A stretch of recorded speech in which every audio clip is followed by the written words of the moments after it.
ನೋಡಿ.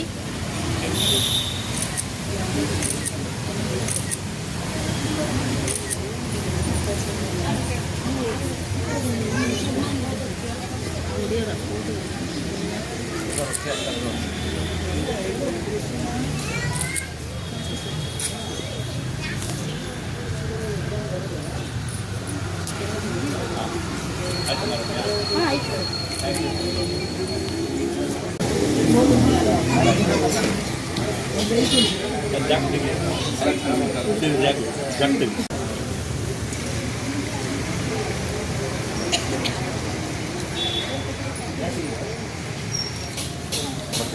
ಭಾರತ ರತ್ನ ಸರ್ ವಿಶ್ವೇಶ್ವರಯ್ಯನವರ 164ನೆಯ ಜಯಂತಿಯ ಶುಭಾಶಯಗಳನ್ನೆಲ್ಲರಿಗೂ ಕೋರುತ್ತಾ ಬೆಂಗಳೂರಿನ ರಾಮಕೃಷ್ಣ ಮಠದ ಹಿಂಭಾಗದಲ್ಲಿರುವ ಕಲಾನಿ ಕೇಂದ್ರದಲ್ಲಿ ಇದೀಗ ತಾನೇ ಬಹಳ ಅಚ್ಚುಕಟ್ಟಾಗಿ ಈ ಒಂದು ಕಾರ್ಯಕ್ರಮ ಅಂದರೆ ಭಾರತ ರತ್ನ ಸರ್ ವಿಶ್ವೇಶ್ವರಯ್ಯನವರ 164ನೆಯ ಹುಟ್ಟುಹಬ್ಬದ ಪ್ರಯುಕ್ತ ನಮ್ಮ ಈ ದಿನದ ವಿಶೇಷ ವ್ಯಕ್ತಿ ಅಂದರೆ ವಿಶೇಷ ಅತಿಥಿಗಳು ಸಹ ನಮ್ಮ ಜೊತೆ ಗಜಾನನ ಶರ್ಮರವರಿದ್ದಾರೆ.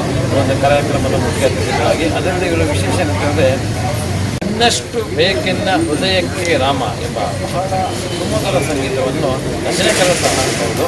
ಈ ಒಂದು ಕಾರ್ಯಕ್ರಮಕ್ಕೆ ನಮಗೆ